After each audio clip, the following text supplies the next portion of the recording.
इस किस्म के बुज़दिलाना हमलों की हम निंदा करते हैं और साथ ही मरकज़ी सरकार से ये डिमांड करते हैं हम कि इस किस्म की हरकतों से जब एक मुल्क का ताकतवर तरीन नेता सुरक्षित नहीं है तो एक आम आदमी कैसे सुरक्षित रह सकता है। मजलिस इत्तेहादुल मुस्लिमीन कड़े अल्फाज में निंदा करती है। कल पार्लियामेंट में हमारे कायद इम्तियाज़ जलील साहब ने भी आवाज़ उठाई है और अगर इस किस्म की आइंदा कोई हरकत होती है तो मजलिस इत्तेहादुल मुस्लिमीन सड़कों पर उतरकर ये बताना चाहेंगी हुकूमतों को कि बैरिस्टर असदुद्दीन ओवैसी की कितनी ताकत है पूरे देश के अंदर। असद साहब मुस्लिम लीडर नहीं है, असद साहब नेशनल लीडर है, हर हिंदुस्तानी का लीडर है, वंचितों के लीडर है, मराठाओं के लीडर है, हर किसी के लीडर है साहब, सिर्फ मुसलमानों के लीडर नहीं है असद साहब। भारत में, हिंदुस्तान में मुसलमानों की, ओबीसी की, दलित की आवाज़ है, उसको दबाने की कोशिश की गई है। बैरिस्टर असदुद्दीन ओवैसी जिंदाबाद, बैरिस्टर असदुद्दीन ओवैसी जिंदाबाद, बैरिस्टर असदुद्दीन ओवैसी जिंदाबाद, नारे तकबीर, नारे तकबीर। नहीं चलेगी, नहीं चलेगी, दादागिरी नहीं चलेगी, नहीं चलेगी, नहीं चलेगी, दादागिरी नहीं चलेगी। और आज बैरिस्टर असदुद्दीन ओवैसी जिंदाबाद। असद साहब तुम आगे बढ़ो, हम तुम्हारे साथ हैं। असद साहब तुम आगे बढ़ो, हम तुम्हारे साथ हैं। असद साहब तुम आगे बढ़ो, हम तुम्हारे साथ हैं। मजलिस इत्तेहादुल मुस्लिमीन जिंदाबाद, मजलिस इत्तेहादुल मुस्लिमीन जिंदाबाद, मजलिस इत्तेहादुल मुस्लिमीन जिंदाबाद। असद साहब तुम आगे बढ़ो, हम तुम्हारे साथ हैं। असद साहब तुम आगे बढ़ो, हम तुम्हारे साथ हैं। असद साहब तुम आगे बढ़ो, हम तुम्हारे साथ हैं। असद साहब तुम आगे बढ़ो, असद साहब तुम आगे बढ़ो, हम तुम्हारे साथ हैं। असद साहब तुम आगे बढ़ो, हम तुम्हारे साथ हैं। जय भीम, जय भीम, मजलिस इत्तेहादुल मुस्लिमीन जिंदाबाद, मजलिस इत्तेहादुल मुस्लिमीन जिंदाबाद, मजलिस इत्तेहादुल मुस्लिमीन जिंदाबाद।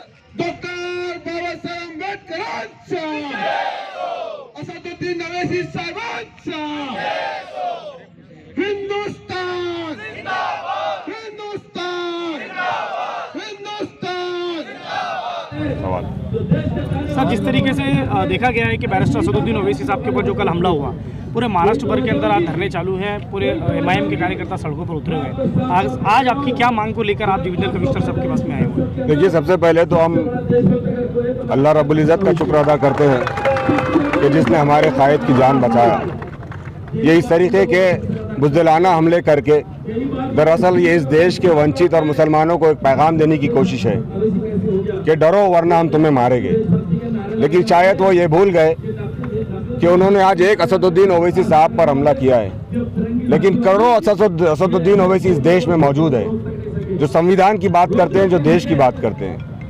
इस किस्म के बुज़दिलाना हमलों की हम निंदा करते हैं और साथ ही मरकज़ी सरकार से ये डिमांड करते हैं हम कि इस किस्म की हरकतों से जब एक मुल्क का ताकतवर तरीन नेता सुरक्षित नहीं है तो एक आम आदमी कैसे सुरक्षित रह सकता है।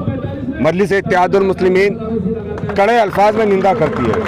कल पार्लियामेंट में हमारे कायद इम्तियाज़ जलील साहब ने भी आवाज़ उठाई है और अगर इस किस्म की आइंदा कोई हरकत होती है तो मजलिस इत्तेहादुल मुस्लिमीन सड़कों पर उतरकर ये बताना चाहेंगी हुकूमतों को कि बैरिस्टर असदुद्दीन ओवैसी की कितनी ताकत है पूरे देश के अंदर। हम इस किस्म के हमलों को क़तई बर्दाश्त नहीं करेंगे। आज यहाँ पर जो धरना रखा गया है, जो जनाब डॉक्टर अब्दुल गफ्फार क़ादरी साहब की क़यादत में, जनाब समीर साजिद साहब की मौजूदगी में, मुंशी भैया पटेल, शोएब साहब और अब्दुल रहमान, ये हमारी जितनी विंग्स है, ये तमाम विंग्स की मौजूदगी में, इनके जिम्मेदारान की मौजूदगी में धरना रखा है। हम साफ ये कह देना चाहते हैं सरकारों को कि बैरिस्टर असदुद्दीन ओवैसी की अगर दोबारा इस किस्म का बुज़दिलाना हमला होता है तो मजलिस इत्तेहादुल मुस्लिमीन सड़कों पर उतरकर अपना हक हासिल करने का हुनर जानती है। आज असदुद्दीन ओवैसी साहब हिंदुस्तान के दलितों, मुसलमानों, करोड़ों लोगों की नुमाइंदगी करते हैं। क्या आपको लगता है केंद्र सरकार और राज्य सरकार में उनकी सिक्योरिटी में इजाफा करना चाहिए? सर उनकी सिक्योरिटी ये हमला होने के बाद दी गई है, जबकि ये बात उनको पहले ही समझ लेनी चाहिए थी कि इस देश का सबसे मकबूल तरीन जो नेता है उस वक्त उसके ऊपर कौन लोग निशाना बनाए हुए। दरअसल ये जो यूपी के इलेक्शन को लेकर ये हमला करवाया गया है, बहुत सारी सियासी पार्टियों के मुस्लिम और दलित वोट खिसकने लगे हैं, उनको अपनी सियासी सत्ता और सियासी कुर्सियां बचाने की फिक्र लगी है। तो ये एक तरफ मुसलमानों को पैगाम देने की कोशिश है कि डरो, दूसरी तरफ यूपी के अंदर अपनी सत्ता बचाने की कोशिशों में जो तो सियासी पार्टियां लगी हुई है। सब जैसे कि आप बता रहे हैं कि बैरिस्टर असदुद्दीन ओवैसी साहब पे जो हमला हुआ है, दीगर पार्टियां भी हैं, बाकी नेता भी हैं, तो बैरिस्टर असदुद्दीन ओवैसी को क्यों टारगेट बनाया गया है? इसका क्या आपको मकसद लगता है? एक बात तो आप जैसे कह रहे हैं कि दलित मुस्लिम की वोट है, दीगर भी पार्टियां हैं जिसके पीछे मुस्लिम समाज चल रहा है, सिर्फ ऐसा नहीं है कि बैरिस्टर असदुद्दीन ओवैसी के पीछे ही लोग हैं, तो अब क्या उनको टारगेट सर करने का आज क्या हो सकता है? देखिए, किसी पर भी हमला होना ये निंदनीय है, चाहे वो आज बैरिस्टर असदुद्दीन ओवैसी साहब पर हुआ हो या कल किसी और सियासी पार्टी के नेता पर हो सकता है। इस हमले को आप सिर्फ हमला न समझे, बल्कि ये मुल्क के संविधान के ऊपर देश को कमजोर करने की एक हरकत है।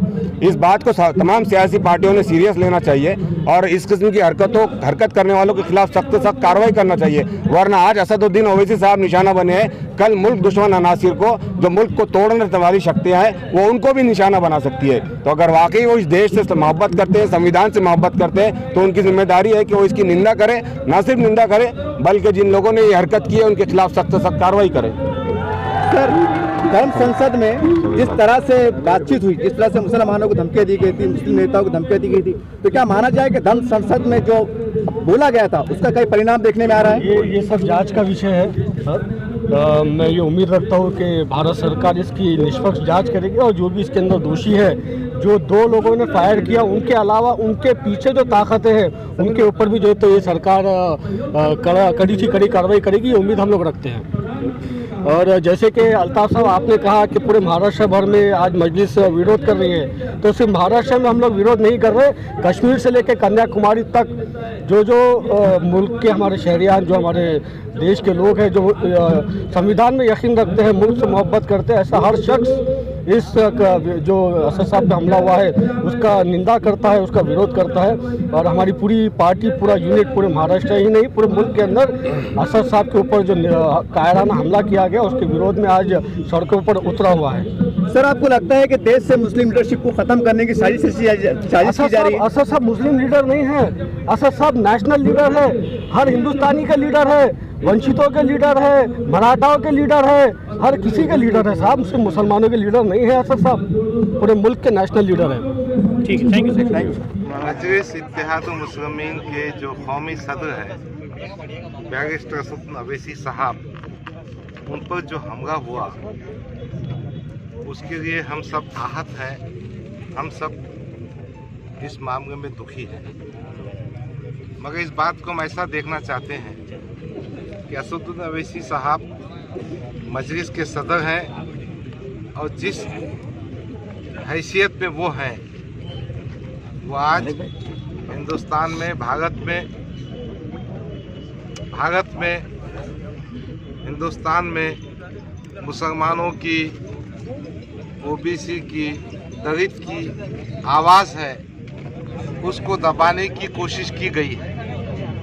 हमने ये छोटा सा धरना आंदोलन इसलिए किया है कि हमारे जज्बात और एहसासात इलेक्शन कमीशन तक,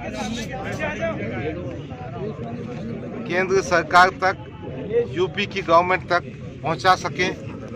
हम इस पूरे हमले की मजम्मत करते हैं, निषेध करते हैं।